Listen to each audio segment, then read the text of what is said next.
अब सोचने वाली बात है साहब, अभी तो 20% धंधा पानी बंद हुआ है, बाबल मंदाब गया तो 40% धंधा पानी बंद हो जाएगा दुनिया का। और ये दोनों गेट ऐसे हैं कि एक पे आपने ब्लॉकेट लगा दिया तो एक पे दूसरा ब्लॉकेट भी लगा सकता है, वो हो रहा है। और मुझे लगता है कि बाबल मंदाब कोई ज्यादा दूर नहीं है हमसे, बिल्कुल नजदीक बैठा हुआ है। मेरे पास नक्शा भी है उसका, लोग से देख भी सकते हैं उसको। गेट ऑफ टीयर्स भी कहा जाता है एक्चुअली देखा जाए तो। ये यहाँ पर ये चोक पॉइंट में है। ये तो हमारा हुर्मुज है। अब ये तो पूरा ही अटक गया साहब। थोड़ा पहले ईरान ने अटका दिया था, अब बाकी कह रहे हैं कि अमेरिका ने अटकाया, लेकिन कह रहे हैं फिर भी शिप्स जा रहे हैं यहां से। लेकिन अगर ये पूरा ईरान के लिए बंद कर दिया जाता है तो फिर ये हमारे बाबर मंदाब साहब भी बैठे यहाँ पर। और ये ले दे के यहाँ पर टोटल मिला के 26 से 32 किलोमीटर की चौड़ाई है अंत में, जहां से जहाज गुजरते हैं। और यहीं पे हूती है, ये हूती का मेन लैंड है साहब, ये उनका प्रभुत्व का क्षेत्र है। अब हूती से बचना बड़ा मुश्किल है। अब ये जितने भी जो ट्रैफिक शिप्स होते हैं, टैंकर हो या कंटेनर शिप्स हो, ये बेसिकली क्या है ना कि सिटिंग डक्स हैं। इन बेचारे के पास कोई अपना बचाव का साधन तो होता नहीं है, तो इनका हाल ये है कि कोई भी आके इनको मार के चला जाए, ये बेचारे कुछ नहीं कर पाएंगे। इनके पास तो एक बंदूक तक नहीं होती है। They are just like civilian trains, कि कोई भी हमला करते तो बेचारे क्या कर लेंगे। अब इन हालातों में अगर बाबल मंदाब कल या परसों 24 से 48 घंटे में बंद हो जाता है, जो आईआरजीसी ने कहा है, और वो तैयार बैठे हुक्म का पालन करने को, तो सऊदी का जो थोड़ा बहुत व्यापार चल रहा था वहां से वो भी बंद हो जाएगा। और साथ में दूसरा जो स्वेज कैनाल से होकर आने जाने वाले शिप्स हैं वो भी खत्म हो जाएंगे। मुझे लगता है कि हम एक ऐसे मानवता एक ऐसे चोक पॉइंट पे आ गई है कि जहां से हमारा निकल पाना असंभव सा लग रहा है।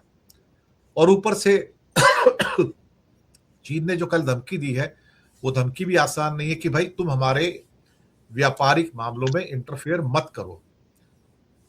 दूसरा, चाइना ने रात को बहुत बड़ी एक्सरसाइज की है मिलिट्री की, और ये एक्सरसाइज उसमें जो फाइटर प्लेन्स भी थे रात को, चाइना के मिसाइलें भी थी, उसके नेवल फ्रिगेट्स भी थे। तो कल रात को चाइना ने बहुत बड़े लेवल पे एक क्या कहते हैं कि बड़े लेवल पे मिलिट्री एक्सरसाइज की है। ये शायद उस तैयारी को दर्शा रहा है कि अगर जरा सी कोई बात हो जाए तो हमें भी रेडी रहना पड़ेगा। लेकिन क्या करें साहब, फिलहाल हम लोग तो लाचार हैं। सरफरे बादशाहों की गिरफ्त में आया संसार है। बातचीत करने के लिए राकेश अचल जी और सुरेंद्र दुबे जी, आपका बहुत बहुत स्वागत है। राकेश जी, पहले आपको बुला लेता हूँ सर। ये क्या हो क्या रहा है सर? क्या कुछ लगता है कि कहीं कुछ होगा? क्योंकि ट्रम्प धमकी तो दे रहा है, लेकिन Trump always chickens out also, taco भी हो जाता है, उसका ऐसी बात नहीं है। बाकी भगवान जाने, लेकिन स्थितियां फिलहाल मुझे कोई भी ऐसी पॉजिटिव नजर नहीं आ रही हैं, बल्कि एक जरा सा कोई एक ट्रिगर पॉइंट और चीजें फिर से बिगड़ जाएंगी सर। राकेश जी। धन्यवाद दिनेश जी। देखिए, मुद्दा वाकई में बहुत गंभीर हो गया है और स्थिति ये है कि जो अमेरिका है वो सबसे अविश्वसनीय नेतृत्व दुनिया का हो गया है। उसकी सरकार पर किसी को भरोसा नहीं है। खुद अमेरिका के लोगों को मुझे लगता है भरोसा नहीं कि ये जो राष्ट्रपति महोदय हैं वहां के कब कौन सा डिसीजन लेंगे, क्योंकि ये 2 कदम आगे बढ़ते हैं, 2 कदम पीछे निकल आते हैं। आज धमकी देते हैं कि हम नेस्तनाबूद कर देंगे, दूसरे दिन वार्ता में आ जाते हैं। इस्लामाबाद के पहले दौर की वार्ता खत्म हुई तो ये कहा गया कि अब तो बिल्कुल खेल खत्म कर देंगे ईरान का, लेकिन 2 दिन बाद फिर कहते हैं कि हम दूसरे दौर की वार्ता भी करेंगे। तो ऐसी स्थिति में जो तेल और तेल की धार है वो समझ में ही नहीं आ रही कि ये दुनिया आखिर जाएगी कहाँ। क्योंकि जो जीवन रेखा, आप हॉर्मुज की बात अभी कर रहे थे, जिस हॉर्मुज से दुनिया का 20 से 25%, 40% भी कभी कभी ईंधन जा रहा है, उर्वरक जा रहा है, और भी बहुत सी चीजें व्यापार की जाती है, उसका अगर आपने नाकेबंदी करके रखी खुद ईरान ने, और वो अपनी शर्तों पर आपको निकलने देने की बात कर रहा है, तो ऐसे में अब घुटने टेके बिना तो काम चलेंगे नहीं। अब अमेरिका घुटने टेके चाहे ईरान टेके।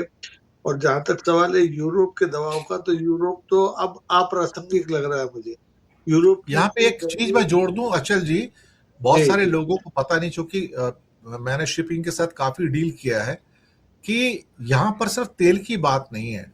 यहाँ पर एक ऐसा ट्रांजिट पोर्ट है जो दुनिया के सबसे बड़े ट्रांजिट पोर्ट्स में आता है, उसका नाम है जेबल अली पोर्ट सर, जो दुबई का है सर, जेबल अली पोर्ट। तो जितना भी ईस्ट से वेस्ट का ट्रैफिक है, कंटेनर ट्रैफिक है, या वेस्ट से ईस्ट का कंटेनर ट्रैफिक है, ये उसका ट्रांजिट टर्मिनल है सर। यानी कि यहां से सपोज करो इंडिया से शिप गया और इंडिया के उस शिप के ऊपर 40 देशों के समझिए वहां पर कंटेनर्स पड़े हुए हैं। तो दुबई जेबल अली पोर्ट पे जाके, क्योंकि वो ट्रांजिट पोर्ट है, तो कोई वेस्ट अफ्रीका जा रहा है, कोई ईस्ट अफ्रीका जा रहा है, कोई लैटिन अमेरिका जा रहा है, कोई नॉर्थ अमेरिका जा रहा है, कोई यूरोप के अलग देशों में जा रहा है, तो वहां से वो अलग अलग जहाजों के अंदर लदकर लोग चले जाते हैं। इसे आप कह सकते हो एक किस्म का एक जंक्शन है। इस जंक्शन से कई किस्म की ट्रेनें निकलती हैं और लोग वहां पे बैठ के जाते हैं। तो जेबल अली पोर्ट का इंपैक्ट होना एक बहुत बड़े नुकसान का कारक हमारे सामने हो चुका है सर। जी सर, ये मैंने ऐड किया। Jebel Ali port is very important sir. बात वही आई लौट के कि भाई इस युद्ध के जो दुष्परिणाम सामने अब आ चुके हैं, इसकी कल्पना अमेरिका ने और इजराइल ने हमला करते वक्त उस समय 28 फरवरी 27 फरवरी की रात में नहीं की थी। उसे लग रहा था कि मामला तो 2-4 से 8 दिन में निपटा लेंगे, लेकिन अब बात इतने आगे बढ़ गई है। मतलब खुद जो समस्या पैदा की अमेरिका ने, इजराइल ने मिलके, कि अब उनसे खुद नहीं समिट रही है। उनको दिन में तारे नजर आ रहे हैं। स्थिति ये है कि जो पंच बनाया, जिनको सरपंच बनाया, जिसकी इस्लामाबाद की धरती पर बैठ के लोग बात कर रहे हैं, वहां भी कोई नतीजा हासिल होने की स्थिति में नहीं है। तो अब समस्या ये है कि किसके ऊपर जिम्मेदारी डालने। भुगत रही है सारी दुनिया, लड़ रहे हैं 3 लोग और 3 देश, और बाकी भारत जैसी, आपने कल ही बात की थी, यहाँ की अर्थव्यवस्था चौपट, कारोबार चौपट, यहाँ का जो विदेशी मुद्रा भंडार है उस पर भयंकर दबाव है।